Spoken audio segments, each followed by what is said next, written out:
Tous, je suis Célia Colombier, je travaille à l'Institut Paris Région, qui est en fait l'Institut d'aménagement et d'urbanisme de la région Île-de-France. Je travaille plus spécifiquement au département santé qui s'appelle l'Observatoire régional de santé. Alors peut-être que ça vous parle parce que des ORS, il y en a dans chaque région.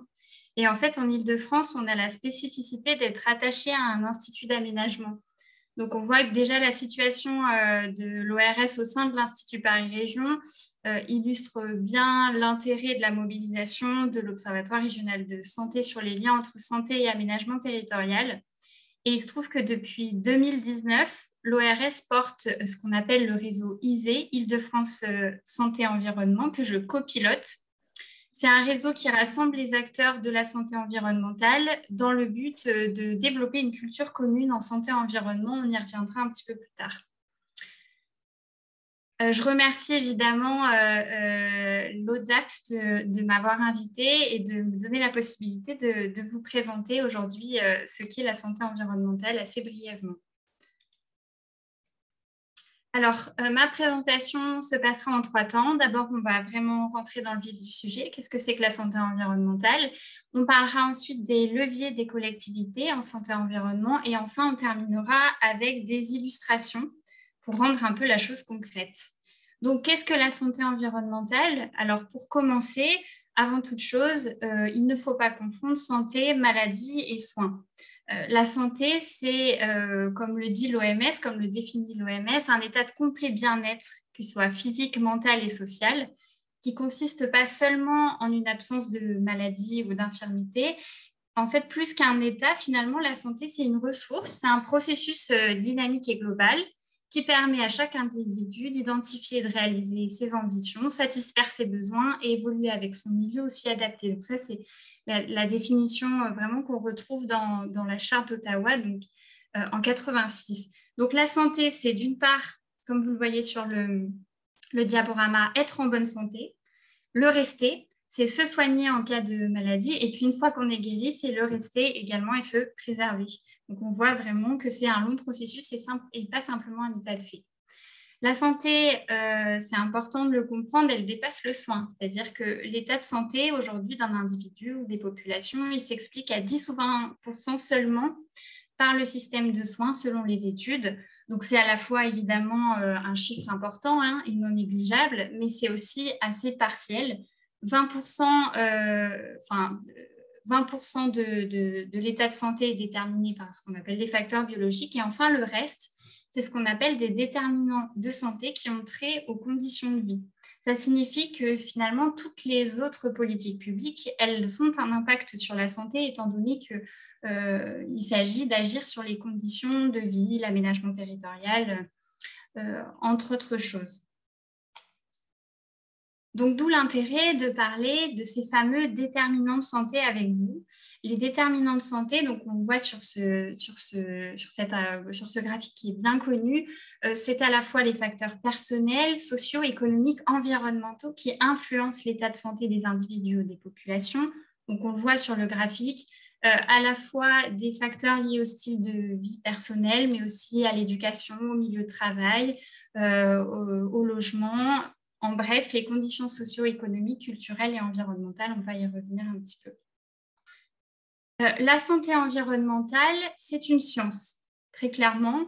Donc, elle comprend en fait l'ensemble des aspects de la santé humaine, y compris la qualité de vie, qui sont déterminés par des facteurs. Alors, les facteurs, ils apparaissent à l'écran. Il y a des facteurs évidemment biologiques, c'est-à-dire des virus, des bactéries, les moisissures, des acariens, des pollens, par exemple. Il y a également aussi des facteurs chimiques qui entrent en compte, qu'on peut retrouver dans les emballages, les textiles, les produits phytosanitaires ou encore les cosmétiques.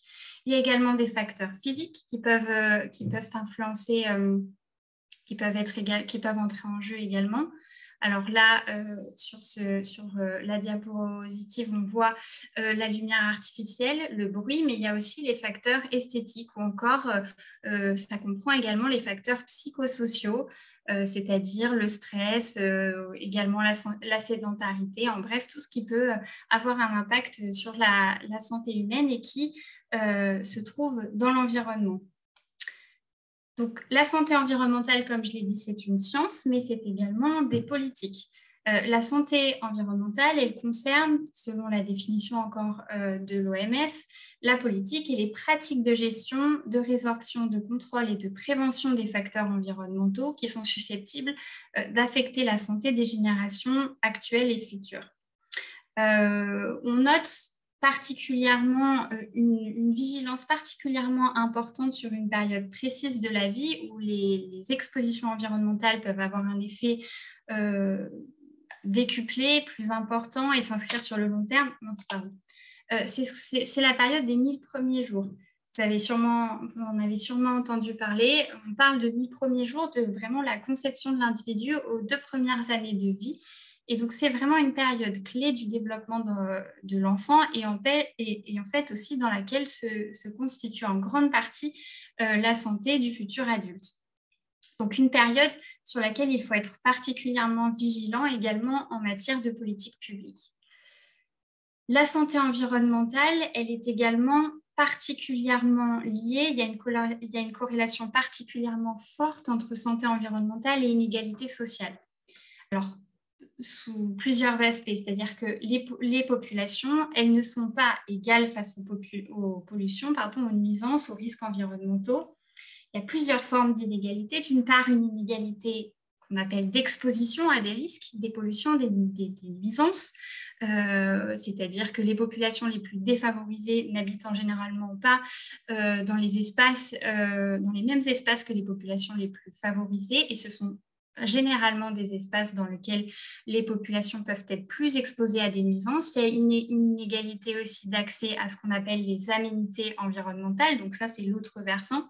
Les aménités environnementales, en fait, c'est tous les éléments naturels dans l'espace qui constituent un attrait pour les habitants. Par exemple, les espaces végétalisés, les parcs. Donc, d'une part, les inégalités d'exposition, inégalités d'accès à ces aménités, et d'autre part, des inégalités qui sont liées à ce qu'on appelle la capacité, ou des inégalités, c'est-à-dire la capacité des personnes à répondre ou à récupérer suite à une agression, une exposition. Et ça renvoie à la notion de résilience, à la notion de résilience, la capacité à l'individu de rebondir. Donc on le voit, les expositions environnementales, elles participent particulièrement aux inégalités sociales de santé. Alors là, je vous ai fait une diapo simplement pour évoquer le sujet Une seule santé, ou One Health, parce que vous en avez peut-être entendu parler.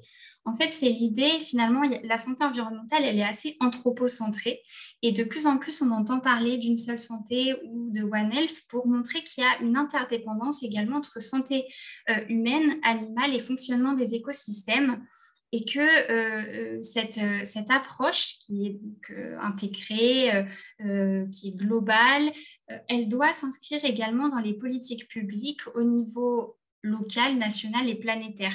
Aujourd'hui, ça reste un concept assez académique et on se demande concrètement comment décliner ce mot d'ordre, une seule santé, au niveau des territoires. Donc, par exemple, sur les sujets en lien avec le bruit, qui impactent à la fois la santé humaine et puis la biodiversité, ou la lumière artificielle, ou tous les enjeux qui concernent l'alimentation, l'antibiorésistance, l'eau, les pollens, les espaces, l'aménagement d'espaces végétalisés aussi, qui vont avoir un impact à la fois sur la biodiversité et puis la santé humaine, ou encore évidemment les virus. Donc, il y a ces enjeux qui évidemment sont aussi des enjeux territoriaux, et l'idée autour de ce sujet, c'est aussi donc d'expérimenter sur les territoires, parce qu'aujourd'hui, ça reste un peu conceptuel. On ne sait pas trop comment développer ces actions sur les territoires. Et donc, il y a de plus en plus de choses qui se passent. Et nous, c'est un sujet qu'on traite particulièrement d'ailleurs au sein du réseau Île-de-France Santé Environnement. Donc, rentrons un peu plus concrètement sur les leviers des collectivités territoriales en santé environnement, ce qui va vous intéresser particulièrement. Sachez que donc, les déterminants de santé, on l'a dit, ils conditionnent le bien-être des populations, la santé, le bien-être des populations, et beaucoup en fait de ces facteurs, ils relèvent de facteurs directs, beaucoup de ces facteurs relèvent directement des aménagements et des conditions de vie en milieu urbain.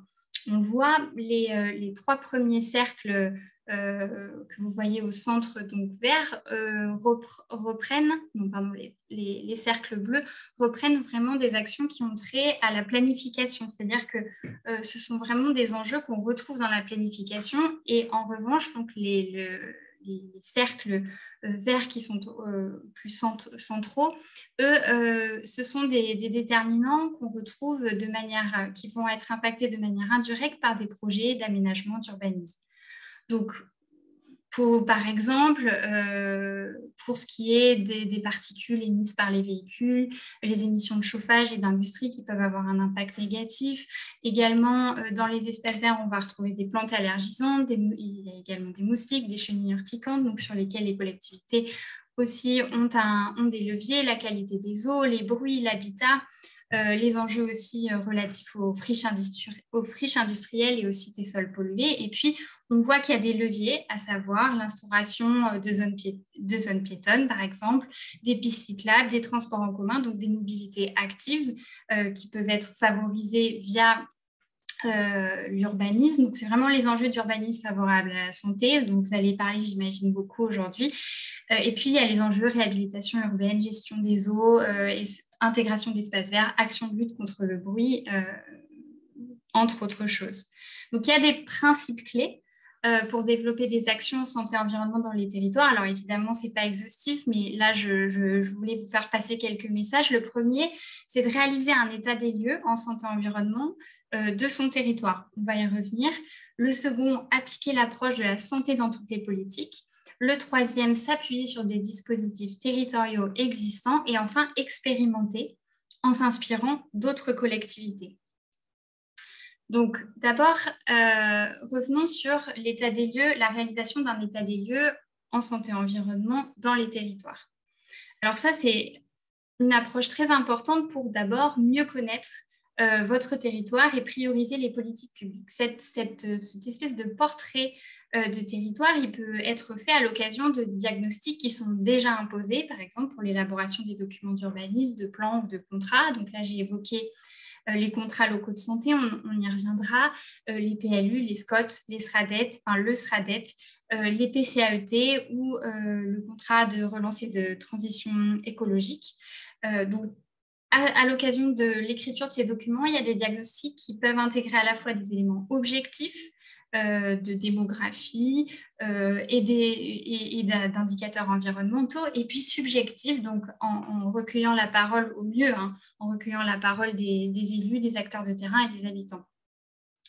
Le croisement de ces éléments permet un portrait qui permet, comme je l'ai dit, de dégager des problématiques et des besoins spécifiques du territoire et de prioriser les actions. Là, ce qui est vraiment, moi, ce que je vous conseille de faire, c'est de vous rapprocher des observatoires et de capitaliser aussi sur les outils qui existent dans votre région. Alors, j'ai fait un petit tour un peu de ce qui existait en Nouvelle-Aquitaine pour que ce soit le plus efficace possible.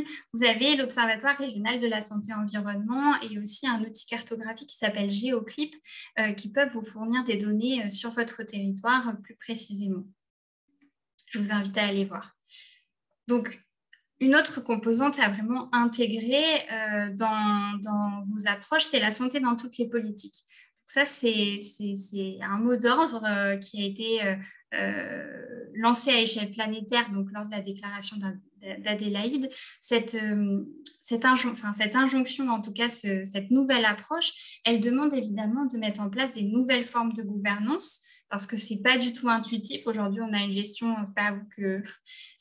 enfin, voilà, vous êtes les premiers concernés par le sujet, mais on a une gestion un peu en silo, on a des difficultés à travailler en transversalité. Là, l'enjeu, c'est vraiment de créer de nouvelles méthodes, de nouvelles manières de travailler, à la fois pour s'approprier les enjeux les uns des autres, et puis pour créer de la coopération, de la collaboration, et également travailler en concertation avec les acteurs et les décideurs à tous les niveaux du territoire. Alors, en termes organisationnel, voilà un peu comment ça se traduit. C'est-à-dire qu'en France, on a pléthore de plans. Donc, sur votre gauche, vous voyez les plans au niveau national, à l'échelle nationale, donc des stratégies en fait qui, pour le moment, sont assez des stratégies assez thématiques, mais qui sont un peu chapeautées en santé-environnement par ce qu'on appelle le plan national santé-environnement. Et puis, vous avez de tous ces plans des déclinaisons territoriales.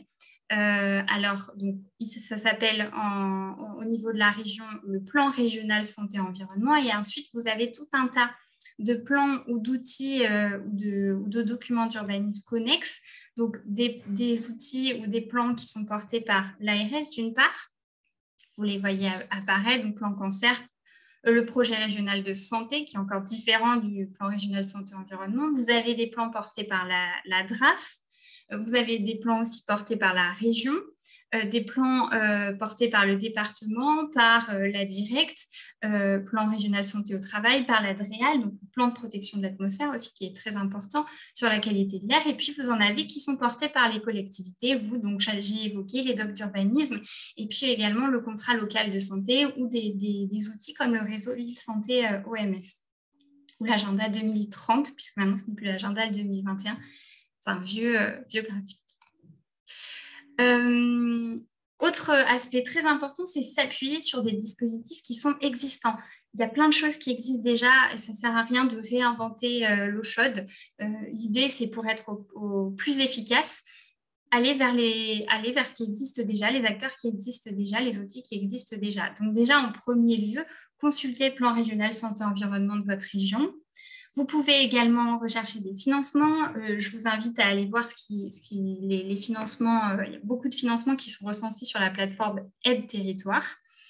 Vous avez aussi la possibilité de construire un contrat de relance et de transition écologique dans lequel vous pouvez intégrer des enjeux de santé-environnement. Et puis, vous pouvez contacter donc, des services déconcentrés de l'État ou IREPS ou ORS qui peuvent vous être de grande aide. Autre dernier point, dernier principe clé, c'est expérimenter et surtout en s'inspirant d'autres collectivités et d'autres régions. Vraiment, nous, c'est notre credo au réseau ISE, donc, que vous voyez apparaître à l'écran, mais vous avez déjà au niveau national des outils qui peuvent être utiles pour vous. D'une part, une plateforme qui est portée par le CEREMA qui s'appelle Expertise Territoire, qui est une plateforme collaborative en ligne qui vous permet de dialoguer avec plein d'acteurs et plein de collectivités. Il y a un groupe national santé-environnement. Il y a plein d'acteurs avec qui vous pouvez discuter et échanger. C'est une plateforme qui est également animée avec des événements. Vraiment une super ressource si vous voulez aussi avoir accès à de la veille. Et puis, vous avez des sites aussi. Alors là, j'ai fait une capture d'écran du site Agir pour un environnement favorable à la santé. Là, vous avez un certain nombre de retours d'expérience sur cette plateforme qui peuvent être intéressantes. Et puis, au niveau local, d'autres plateformes, d'autres acteurs. Alors là, je vous ai mis le site Acteurs Action Santé Environnement de Nouvelle-Aquitaine qui rassemble vraiment les expériences qui ont lieu en santé-environnement en Nouvelle-Aquitaine. Et puis nous, on est un réseau, donc pas simplement un site, mais aussi une communauté d'acteurs en Île-de-France. Vous n'avez pas... Il y a des structures un peu semblables, hein, comme l'Observatoire régional santé-environnement en Nouvelle-Aquitaine. Mais nous, on a un peu une spécificité. On rassemble les acteurs de la santé environnementale, soit dont c'est le cœur de métier, soit dans la santé-environnement et le cœur de métier, soit qui ont développé des bonnes pratiques pour diminuer les expositions dans leur activité professionnelle ou pour ce qui est le cas d'une collectivité dans l'exercice de son mandat. Alors, je passe enfin aux illustrations. Donc là, on a eu les grands principes. Maintenant, concrètement, j'ai essayé de reprendre un peu les thématiques que vous allez voir plus en amont plus en aval, pardon, de ce séminaire, les thématiques qui vont vous occuper lors des ateliers. Alors, la première, l'amélioration de la qualité de vie. Je vous présente une action qui a été mise en place par le pays du Refait-Quoi en Charente. Donc, j'ai essayé de prendre des actions la plupart du temps de Nouvelle-Aquitaine. Alors, cet EPCI a utilisé ce qu'on appelle les contrats locaux, son contrat local de santé. Donc, c'est un contrat qui est signé, pour ceux qui ne connaissent pas, entre l'État et une collectivité, pour réduire les inégalités sociales et territoriales de santé. Donc, ce n'est pas un contrat spécifique à la santé-environnement, mais certains vont disposer d'un axe santé-environnement. Donc, ce contrat, ce CLS, il se fait en plusieurs étapes, il se constitue en plusieurs étapes. D'abord, un diagnostic santé partagé, un recensement des actions et une identification des problématiques qui existent sur le territoire, pour ensuite définir des axes stratégiques, élaborer des fiches actions, donc un plan d'action, et établir une gouvernance qui donne lieu ensuite à la signature d'un contrat entre le préfet, l'ARS et la collectivité, et à la mise en place d'actions et d'évaluation continue. Donc là, dans le cas du pays du Rufisquois, donc qui a mis en place un contrat local de santé, 3 actions sont vraiment fléchées santé-environnement. La première, la sensibilisation des futurs parents à la fameuse période des 1000 premiers jours, aux expositions pendant les 1000 premiers jours, la formation des agents communaux et la sensibilisation des scolaires à l'ambroisie, qui est une plante particulièrement allergisante, et enfin l'accompagnement des jardiniers particuliers au zéro phyto. Voilà, qui est une obligation, mais qui pour le moment a des difficultés à se faire respecter. Donc, décider d'intégrer cet enjeu dans son contrat local de santé. Ça, c'est un premier exemple. Un autre exemple a trait à la lutte contre les îlots de chaleur urbains. Alors, pour celles et ceux qui ne connaissent pas, les îlots de chaleur urbains, c'est des élévations de température localisées qui sont enregistrées en milieu urbain par rapport aux zones rurales. Donc ça, tout le monde quasiment tout le monde l'a expérimenté.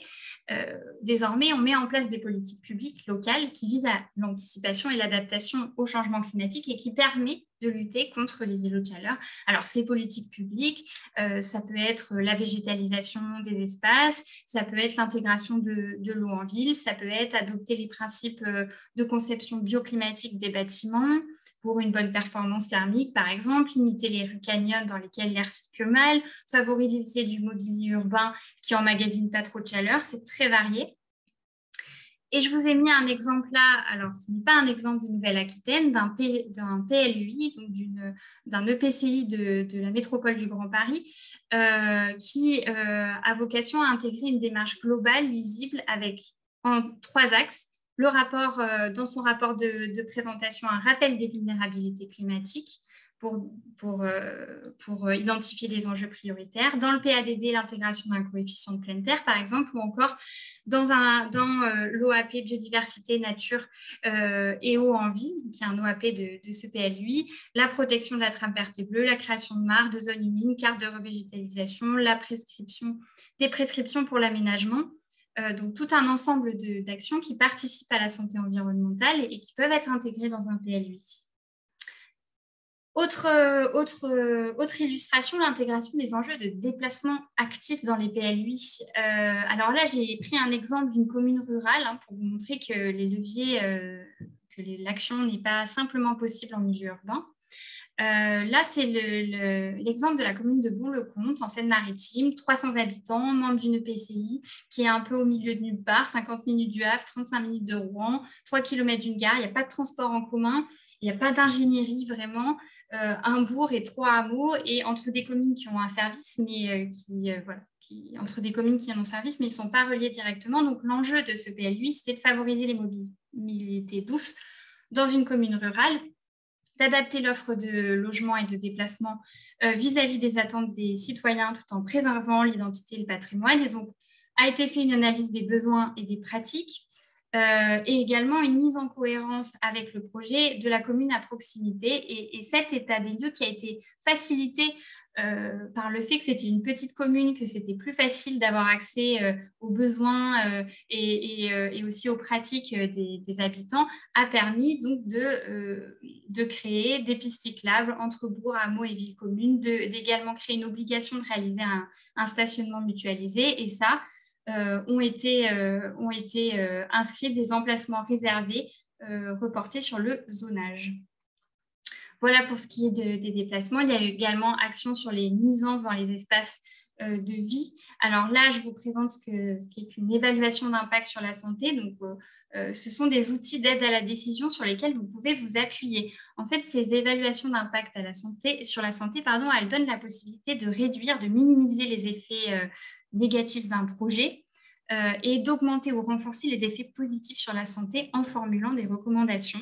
Je vous ai cité quelques EIS que vous pourrez aller consulter sur des projets de planification et de rénovation urbaine qui ont lieu en Nouvelle-Aquitaine. En Nouvelle-Aquitaine, vous avez la chance, vous avez aussi un dispositif qui s'appelle Comodeis, qui permet de développer les EUIS plus facilement. Nous, on n'a pas ça en Île-de-France, par exemple. Et l'enjeu de ce dispositif, c'est de sensibiliser, accompagner et former les collectivités en amont de la réalisation de l'EIS pour préparer les collectivités à accueillir les enjeux et les changements qui peuvent constituer une telle démarche en interne. Donc, vraiment, vous pouvez être accompagné largement en Nouvelle-Aquitaine.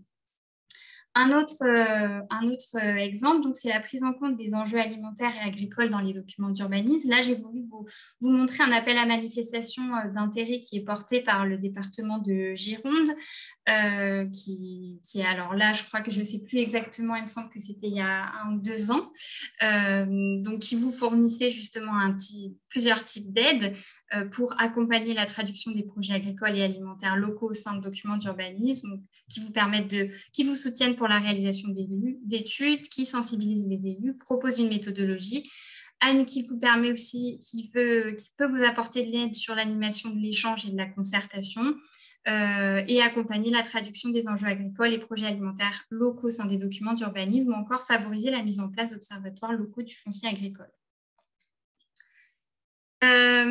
Et donc, avant-dernière illustration, j'ai voulu vous présenter également ce qu'on appelle le plan de gestion de sécurité sanitaire des eaux, PGSSE. Donc ça, c'est une approche globale qui vise à garantir en permanence la sécurité sanitaire de l'approvisionnement en eau destinée à la consommation humaine. Donc ça, c'est devenu une démarche qui va être réglementaire, obligatoire au 1er janvier 2023. Et l'enjeu de la mise en place d'un tel plan, c'est d'améliorer et fiabiliser la sécurité sanitaire de l'eau tous les usagers de la source au robinet, et donc de faire vraiment des services d'eau, des acteurs de la santé. Donc là, j'ai dépassé très largement le temps, donc je ne vais pas rentrer dans le détail, mais je pourrais éventuellement répondre à des questions sur le sujet. C'est un plan intéressant, en tout cas, parce qu'il permet, il a une approche sur les risques, qui permet d'avoir une analyse et d'établir des prospectives, pour pouvoir gérer les risques et les prévenir particulièrement. Et enfin, dernière illustration, la lutte contre les inégalités sociales dans la planification et les projets d'aménagement. Là, j'ai voulu vous présenter un EPCI qui a développé un plan climat, air, énergie territoriale et santé, donc qui s'appelle Grand Paris Grand Est, donc une zone très urbaine. C'est dans ce PCAET, en fait, il y a des projets concrets et ambitieux. Là, je vous ai pris l'axe de l'habitat en matière d'habitat qui font vraiment le lien avec la santé. Donc, là, je les ai cités, offrir des logements sains à haute performance environnementale, favoriser la rénovation des copropriétés, préserver et améliorer l'état de santé des habitants par la qualité des logements et la sensibilisation aux éco-gestes, faire de l'Observatoire de l'habitat privé un outil de suivi de la performance environnementale et déterminant de santé dans l'habitat. Et autres, c'est un exemple parmi plein de leviers différents, mais en tout cas, voilà, je trouvais qu'il était assez représentatif. Je vous remercie de votre attention. Je suis désolée, je suis passée rapidement. J'espère ne pas non plus avoir été trop longue. En tout cas, je me tiens à votre disposition. Si vous avez des questions, vous pouvez m'envoyer un mail. À bientôt et bonne journée.